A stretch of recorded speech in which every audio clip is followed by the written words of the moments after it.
Anda kembali bersama cerita di Sebalik Berita, di mana kadang-kala kita berehat seketika daripada berita-berita serius untuk kami membawakan kepada anda kisah-kisah di sebalik segala berita yang kami bawakan sepanjang hari dan setiap hari di saluran 501 ini. Baik, tahun 2020 hampir meninggalkan kita. Ramai yang ingat tahun 2020 ini sebagai satu tahun yang cukup mencabar, satu tahun yang begitu unik. Mungkin secara negatif, satu tahun yang mereka tidak pernah lalui seumpamanya sebelum ini dan mungkin tidak mahu lalui lagi dalam jangka hayat mereka. Sebelum ini, tahun 2020 ini bila kita cakap, kita sebut ramai orang yang memikirkan macam-macam perkara positif berkenaan dengan tahun 2020 sebelum COVID-19 mula tiba di dunia ini. Ramai orang sebelum zaman COVID-19 akan ingat tahun 2020 ini sebagai tahun yang kita sepatutnya mencapai wawasan 2020, untuk kita mencapai status negara maju dan sebagainya. Itu yang sedikit sebanyak yang kita mahu ceritakan untuk kita cuba akhiri tahun ini dengan sedikit rasa positif menuju ke tahun 2021. Untuk itu, kita perlukan berikan sedikit perspektif. Kita nak imbau kembali tahun 2020 ini dengan cara kita kembali kepada tahun 1995. Semua yang saya sebut tadi ada kait rapat dengan kapsul yang ditanam oleh bekas Perdana Menteri Tun Dr. Mahathir Mohamad pada tahun 1995 dan sepatutnya dibuka pada tahun ini, tahun 2020. Tapi berbaki hanya 4 hari ataupun 5 hari lagi. Apa cerita? Kita lihat tidak lagi dikorek semula kapsul itu. Dan wartawan kami, Ridauddin Daud, ada mengikuti isu ini. Din, sebelum kita nak cerita pasal buka dan sebagainya ni, mungkin kebanyakan daripada kita tak cukup dewasa, tak cukup tua untuk ingat kapsul yang ditanam pada tahun 1995 ini. Jadi boleh tak Din berikan sedikit konteks kapsul ni berkenaan dengan apa latar belakangnya, Din? Okey, baik. Terima kasih Lokman. Betul Lokman. Memang kita sebenarnya kalau ikutkan waktu saya, umur saya pun pada 1995 saya baru saja 6 tahun. Baru masuk tadika, jadi saya tidak tahu apa yang berlaku di sekeliling saya. Jadi sudah pasti saya tidak tahu pun sebenarnya ada kapsul masa ditanam di situ. Tapi apa yang saya boleh kongsikan, kapsul masa ini merupakan di mana Tun Dr. Mahathir sendiri menanam sendiri kapsul ini dan dalamnya mengandungi beberapa dokumen termasuk kertas kabinet, salinan kertas kabinet berkaitan dengan pembangunan Putrajaya. Ada beberapa dokumen ditempatkan di situ. Jadi boleh dikatakan sebenarnya kapsul masa yang ditanam di Putrajaya sebenarnya adalah berkenaan dengan Putrajaya di mana ia ditanam pada 1995 dan dijangka dibuka pada 2020. Kenapa 2020? Kerana 2020 merupakan sambutan Jubli Perak bagi Putrajaya sendiri.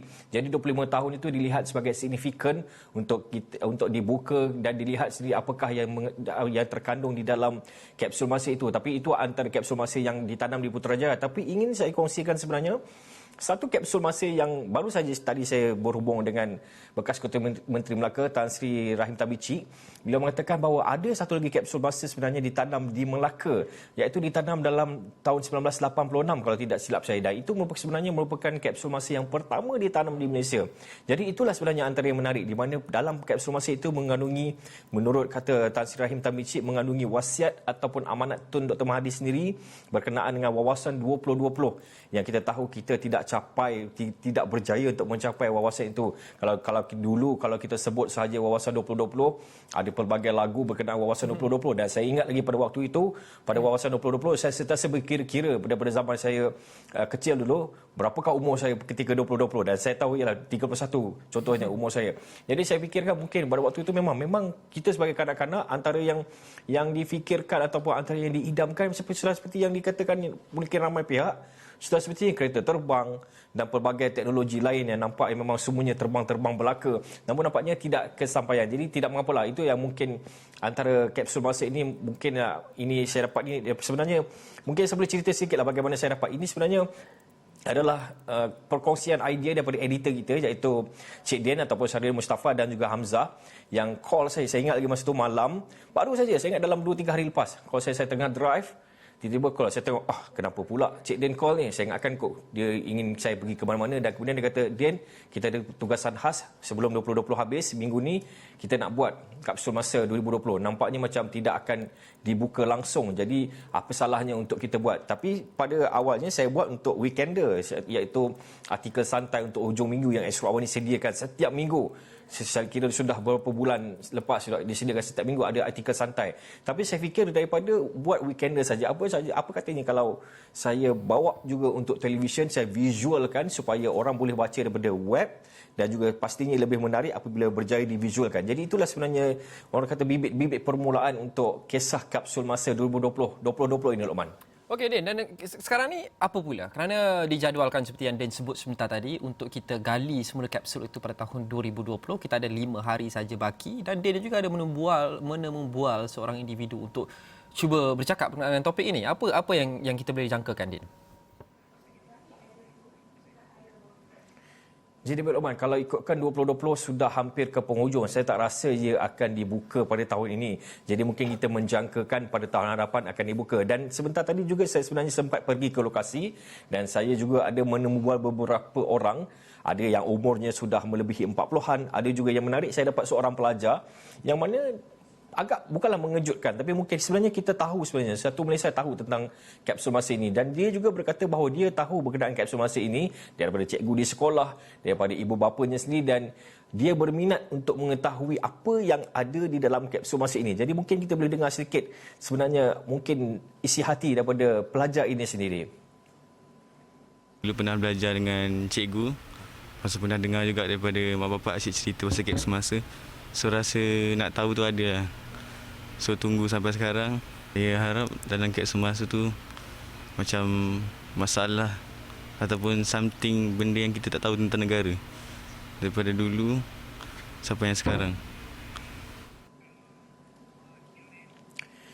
Baik, saya sebenarnya agak terkesima sebenarnya bila mendengar seorang anak muda mengatakan bahawa dia ingin mengetahui sesuatu yang mungkin tidak diketahui negara sebelum ini. Jadi saya agak macam agak pandangan visi, mungkin visi yang dikatakan oleh Tun Dr. Mahathir sebelum ini, mungkin dia dapat membaca visi itu atau mungkin berdasarkan bacaan dan juga mungkin dengan perbincangan dengan rakan-rakan di sekolah, mungkin dia dapat melihat sendiri apakah visi yang mungkin dibawa di dalam kapsul masa itu. Kerana kita tahu kapsul masa kebanyakannya ditanam puluhan tahun lepas. Dan mungkin saya boleh kongsikan sebenarnya bukan itu saja kapsul masa yang ada di Malaysia, ada juga antaranya kapsul masa yang diletakkan di bangunan Bursa Kuala Lumpur di mana ia melibatkan amanat daripada bekas Menteri Kewangan atau sekarang merupakan Presiden PKR Datuk Seri Anwar Ibrahim. Ada juga diletakkan di situ, ada juga visualnya yang akan saya masukkan di dalam laporan pada malam ini dan juga beberapa kapsul lain seperti di RNR Rawang, ada juga di Menara Kuala Lumpur yang sepatutnya dibuka pada 2018 namun difahamkan masih lagi belum dibuka, dan ada juga di bangunan sebuah mall di Kuala Lumpur yang ditanam pada 1987 dan akan dibuka bukan dalam waktu terdekat tapi sebaliknya adalah pada tahun 2087. Jadi kita lupakanlah yang 2087 ni, kita fokuskan kepada 2020. Jadi mungkin kita boleh dengarkan sikit apa kata-kata orang lama pula yang sempat saya temubual tadi, yang bagaimana jangkaan beliau untuk melihat apakah yang mungkin ada di dalam kapsul masa, semua kapsul masa ini. Boleh kita dengarkan. Setiap tempat tu dia akan tulis benda yang berlainan, saya rasa.